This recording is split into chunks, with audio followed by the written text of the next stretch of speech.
O encontro foi motivado pelo prefeito de Belo Horizonte, o presidente estadual do PSB e também o presidente da Frente Nacional de Prefeitos. E é com esta importante figura pública que eu converso hoje ao vivo aqui no Jornal Candidez. Primeiramente, boa noite, Márcio Lacerda. Boa noite. É um prazer recebê-lo aqui em Divinópolis. Boa noite, telespectadores. Podemos dizer, Márcio Lacerda, que hoje, além de um encontro de lideranças, é um momento também de renovação e reestruturação do PSB, principalmente aqui em Divinópolis? Bem, de fato, a nossa visita aqui tem um motivo principal, que é o meu trabalho como presidente estadual do PSB. E fazendo isso dentro do estilo mineiro, né? Convidando todas as lideranças, os amigos dos demais partidos. Né? Sou amigo fraterno do prefeito de Divinópolis, Vladimir, somos companheiros aí da luta em favor dos municípios, e nessa oportunidade o que a gente espera fazer é discutir o papel do político, o papel dos partidos políticos nessa difícil conjuntura, né, que o país vive hoje. E no momento em que a população, 75% da população não gosta de partido político, e com as suas razões, naturalmente, mas é com os partidos políticos que nós elegemos vereadores, prefeitos, deputados, presidente da República, né? Temos uma legislação que regula isso e com essa legislação que nós temos que viver. E o processo eleitoral precisa ser valorizado pela população, a população quer bons gestores, quer bons representantes e a população precisa estar atenta para votar bem no próximo ano. E nós temos procurado, discutindo com os demais partidos, falar da necessidade de valorizar essa atividade. O PSB tem uma boa história, está num momento bom, é um partido de porte médio e em crescimento. No ano passado tivemos a trágica perda de vida do nosso Eduardo Campos, mas é um partido de bons quadros e que está num processo de crescimento em todo o país. E o nosso trabalho é de convidar lideranças de todas as cidades aqui do Centro-Oeste a se filiarem, a participarem e, se o PSB não for o melhor partido, mas que se aproximem dos outros, principalmente os empresários, que são aqueles que estão sentindo hoje mais de perto as dificuldades de governança no país, as dificuldades da economia. E temos aqui no Centro-Oeste excelentes empresários, empreendedores de altíssimo nível, de nível internacional, e que movimentam a economia de Minas Gerais a partir dessa bela região aqui do Centro-Oeste, onde Divinópolis é o motor, é o centro, é o cérebro dessa economia. Vamos continuar esperançosos como brasileiros, como administradores, para que o nosso país atravesse bem essa quadra difícil e que a gente possa deixar aí para os nossos filhos e netos um futuro melhor.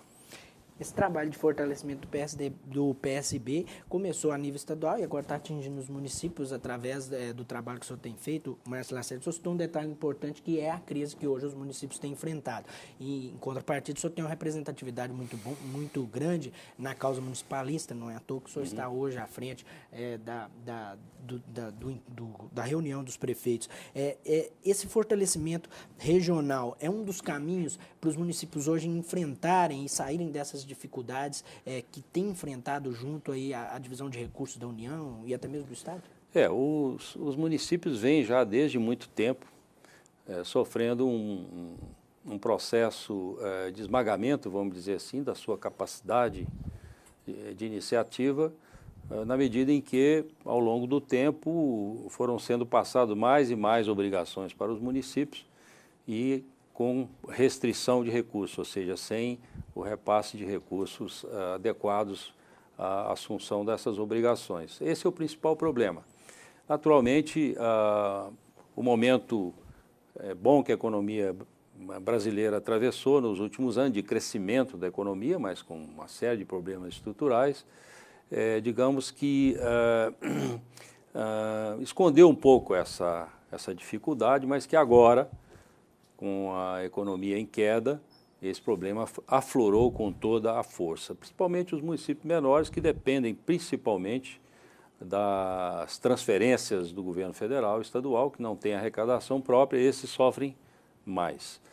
E se a economia brasileira não voltar a crescer aí nos próximos anos de forma vigorosa, nós teremos sérios problemas, porque o Estado brasileiro, o governo brasileiro, cresceu muito e cresceu muitas vezes de forma positiva, procurando prestar mais e melhores serviços na educação, na saúde, etc.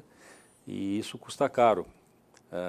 E o nosso PIB não está crescendo na velocidade que precisa, na relação adequada com o crescimento das despesas.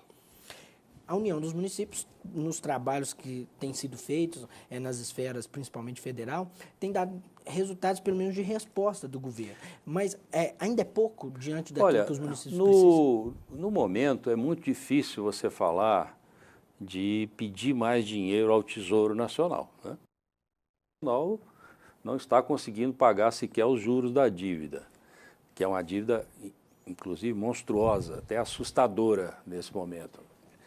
E então o nosso trabalho tem sido no sentido de fazer reivindicações junto ao Congresso Nacional para que sejam votadas matérias que vão melhorar a vida dos municípios, dos cidadãos, sem pesar no Tesouro Nacional. Então, ontem, por exemplo, foi votada uma primeira etapa de um projeto na Câmara que atualiza a lista de serviços tributáveis pelo ISS nos municípios e impede municípios de cobrarem ISS abaixo de 2%, que muita guerra fiscal para atrair empresas cobrando um ISS abaixo de 2%, a faixa é de 2 a 5%.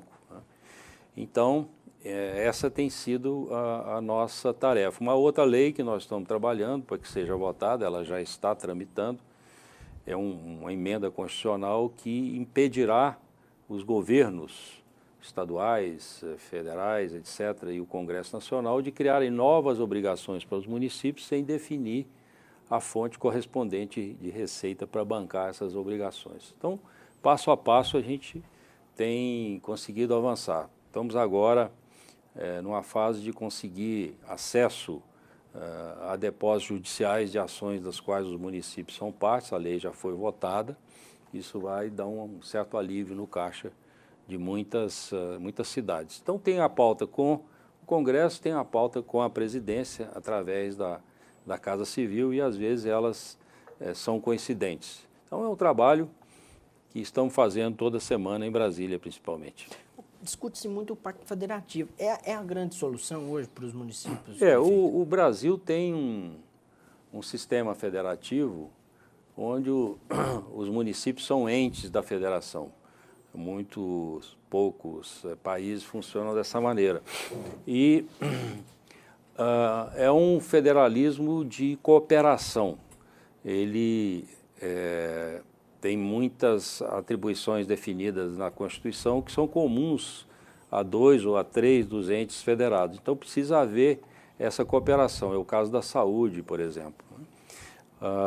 O caso da segurança, governo federal e estados, mas o município tem que participar, no mínimo, na prevenção. Então, essa cooperação, ela muitas vezes é truncada pela rivalidade política, por falta de planejamento, por falta, digamos assim, de um processo de gestão mais objetivo, mais pragmático. Isso a gente vê muito hoje no governo federal. As coisas são muito lentas. Os processos demoram muito. Talvez essa imensa quantidade de ministérios dificulte ainda mais a decisão. Como é que um presidente vai reunir 39 ministros para decidir alguma coisa? Talvez uns 15 já seriam mais do que suficientes. Discute-se muito, eu vou pegar como exemplo aqui de Divinópolis, as parcerias sem ajudas de custo. Ou seja, são benefícios que são dados aos municípios pelas esferas estaduais, federais, mas que acabam acarretando despesas para as cidades. Vou citar aqui a Polícia Federal. Ela chegou em Divinópolis, mas fica a cargo do município o aluguel, a despesa da estrutura onde ela funciona. O Hemominas, que é uma parceria com o Estado, da mesma forma. O município tem um custo para manter ali a instituição. Vale ressaltar que são instituições importantíssimas para os municípios. municípios. Mas esse tipo de parceria, que hoje ainda é feito pelo Estado, ainda é feito pela União, até que ponto isso sacrifica também os municípios? Eu acho que deveria ser votada uma lei, e isso até já tem sido objeto de discussão, proibindo os municípios de bancarem custos de órgãos federais, estaduais ou de outros poderes, né, legislativo, judiciário, que não sejam previstos em lei, né? Muitas vezes o prefeito, no afã de trazer ou de manter o órgão no município, assume esses compromissos. E no momento de crise, né, a dificuldade aparece. Outro problema que os municípios têm cada vez mais grave é a constante interferência do Poder Judiciário, do Ministério Público, da Defensoria Pública, obrigando o município a assumir determinados custos, determinadas despesas, né? Então, na saúde, por exemplo, você tem uma política pública definida em lei federal que determina as obrigações do município em cada tipo de enfermidade, cada tipo de modelo de internação. É lógico que os recursos nunca são suficientes.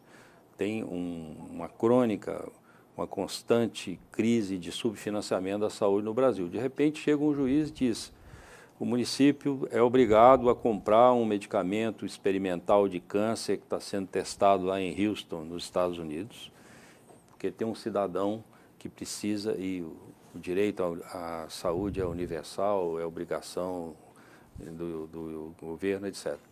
E isso acaba assumindo proporções, né, que pesam no orçamento. Então, o que o juiz está fazendo? Ele está furando a fila de uma política pública, né, usando um poder discricionário. Então, isso é uma das grandes preocupações que tem hoje em relação aos municípios e aos estados também, e está sendo discutido no Congresso. Eu participei de uma audiência pública. Terça-feira agora vai haver uma audiência pública na Assembleia, exatamente discutindo como resolver esse problema. A intenção do juiz é boa, a intenção do procurador é boa, mas ela não tem relação com a realidade financeira do prefeito. Vou aproveitar a presença do senhor para pegar a opinião em torno de um assunto que é muito importante, acho que hoje todos os municípios enfrentam, Divinópolis não é diferente, que é a questão da segurança pública. Qual que seria hoje o grande gargalo da segurança pública? A falta ainda de estruturação da polícia, até mesmo, principalmente de pessoal, ou a ineficiência da justiça em alguns momentos na punição, o sistema carcerário? Qual que seria o grande gargalo hoje que impede os municípios de oferecer esse serviço com qualidade para a população? Veja bem, a questão da segurança pública, ela não é obrigação dos municípios. O município não tem polícia, né, não tem judiciário, não tem sistema penitenciário. Ele é um colaborador e deve colaborar principalmente na prevenção através de políticas sociais, de inclusão. Agora, é preciso ter clareza que a causa da violência não é só a desigualdade. Tem muitas pessoas que passaram situações, né, a maioria da população, de dificuldade, de pobreza, de limitações materiais, e que se transformaram em pessoas de bem, lutaram, venceram, se educaram, criaram famílias, né? E você tem um criminoso que às vezes vem da dificuldade, mas tem muito criminoso que é criminoso por opção, né? Quer enriquecer mais depressa, quer consumir algo a que ele não tem acesso no momento, quer ter um poder. Então, isso precisa ser reprimido, né? Reprimido e reprimido com eficácia. Por que não é reprimido com eficácia? A polícia não tem o tamanho suficiente, não tem os meios materiais adequados, a justiça é lenta, o sistema prisional não cabe tanta gente presa. Então, é uma soma enorme de problemas. E agudizada pelo fenômeno das drogas, né, que todo mundo sabe, 30% dos presos hoje tem a ver com o tráfico de drogas. Então, é uma situação difícil, é uma situação de quase crise no Brasil. O Brasil é um dos países mais violentos do mundo e não tem solução fácil. Ela depende de recursos também. Você vê, os Estados Unidos é um país de 300 milhões de habitantes, tem 3 milhões de presos, 1% da população. O Brasil, nós somos 200 e poucos milhões, nós temos 600 mil. Então, se fosse seguir o padrão de repressão americano, tinha que ter pelo menos 2 milhões de presos, né? Será essa a solução? Prender? Talvez não. Mas se a justiça também não condena, tá? Se ela é muito lenta, não adianta também ter mais prisão. Então é um ciclo vicioso em que faz o crime compensar, né? Espero que o exemplo também que vem de cima, através da corrupção, do crime do colarinho branco, que fica impune e que leva muita gente a dizer, bom, o crime compensa, eu vou delinquir também, porque não tem justiça no país. Esperamos que pelo menos esse exemplo, né, que a Operação Lava Jato nos está dando, floresça e meta medo aí em alguns criminosos potenciais. Bom, o nome Márcio Lacerda é um nome muito respeitado no cenário político, até mesmo pela a eficiência nas causas municipalistas e na gestão também. O mandato do senhor em Belo Horizonte é muito bem conceituado. Isso credencia cargos majoritários. Pode ser prematuro falar nesse assunto, até mesmo porque saímos recentemente de uma eleição, mas o senhor tem interesse em figurar, talvez, como um candidato ao governo de Minas? Na realidade, você sabe que ninguém é candidato de si mesmo, né? Eu era um ilustre desconhecido em 2008 e, embora tivesse atividade política, empresarial e mesmo atividade na gestão pública, mas era uma pessoa muito pouco conhecida em Belo Horizonte, até porque eu tinha muitas atividades fora também. Fui candidato porque teve um movimento de forças políticas, de opinião, que me colocaram, né, nesse processo. Então, mesmo agora, né, apesar de ser mais conhecido, de ter uma história de gestão nos últimos 6, 7 anos, também não posso querer ser candidato de mim mesmo, né? É um processo que, se acontecer, será natural, não é algo que eu coloquei como meta, objetivo, projeto de vida, mas, se acontecer, né, teremos que refletir no momento certo para tomar uma decisão. Mas, de fato, você tem razão, é muito cedo ainda. Essa pergunta não foi por acaso, Márcio Lacerda, até mesmo porque as lideranças políticas e a população de Divinópolis têm questionado os últimos governos de Minas, colocando no popular que Divinópolis e a região centro-oeste está esquecido pelo governo. Na questão de grandes empreendimentos, na questão de fomento econômico. Vamos citar aqui um exemplo, a MG 050. A terceirização aconteceu e só agora Divinópolis vai iniciar as obras de duplicação. É uma das últimas cidades a receber as obras. Itaúna já recebeu, Joatuba já recebeu, Mateus Leme já recebeu, outras cidades já receberam. A Copasa é outro ponto questionado. Recentemente teve uma audiência na Câmara contestando um atraso no cronograma de obras para a construção da estação de tratamento de esgoto. Então, assim, na visão política, na experiência política do senhor, qual o caminho, qual a estratégia, o plano, o projeto para recuperar principalmente essa confiança da região centro-oeste, essa confiança de Divinópolis no governo do estado? Bem, Minas Gerais é um estado muito desigual, né? E a região centro-oeste é uma região dinâmica, com uma economia diversificada e, inclusive, exportadora. Tem empresários muito inovadores, empreendedores. Eu mesmo visitei hoje 2 empresas excelentes. Fui conhecer, não conhecia. Mas a verdade é que o que o Estado, como governo estadual, pode fazer depende de ter um planejamento adequado, principalmente um planejamento de longo prazo, e que seja seguido com rigidez, em que você possa dizer para uma cidade, para uma região, isso não vai ser feito agora, mas será feito daqui 1 ano, 2 anos, 3 anos. E isso dá confiança e dá esperança para as pessoas. Mas o Estado hoje, ele entrou também numa crise, né? Numa crise financeira muito séria. Não sei quando ela começou lá atrás, mas o Estado hoje está sem capacidade de investimento. É lógico que através de uma CEMIG, através de uma Copasa, de uma Codemig, principalmente fazendo parcerias adequadas com a iniciativa privada, se possa alavancar muita coisa. Em Belo Horizonte, nós resolvemos muitos problemas de investimento fazendo parcerias. Aí você pode dizer, não, aqui a MG50 é uma PPP, foi uma parceria.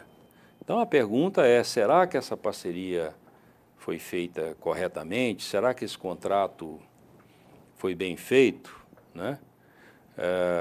Então, é algo a avaliar, né? Eu não tenho uma visão correta sobre isso. O governo, ele tem que ser um indutor do desenvolvimento, né?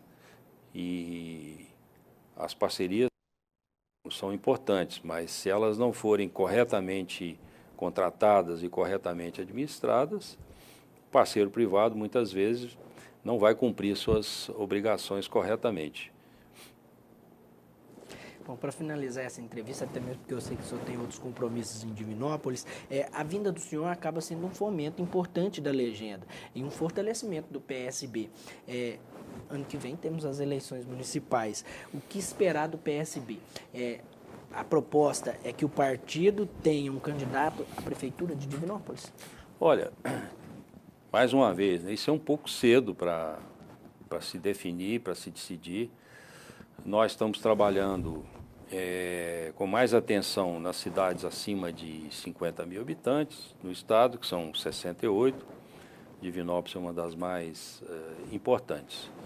É importante que, para o partido crescer, ele tenha a perspectiva de poder, tenha possibilidade de concorrer a cargos majoritários importantes. Mas, ao mesmo tempo, existem as conversas, né, entre os partidos, fazendo composições,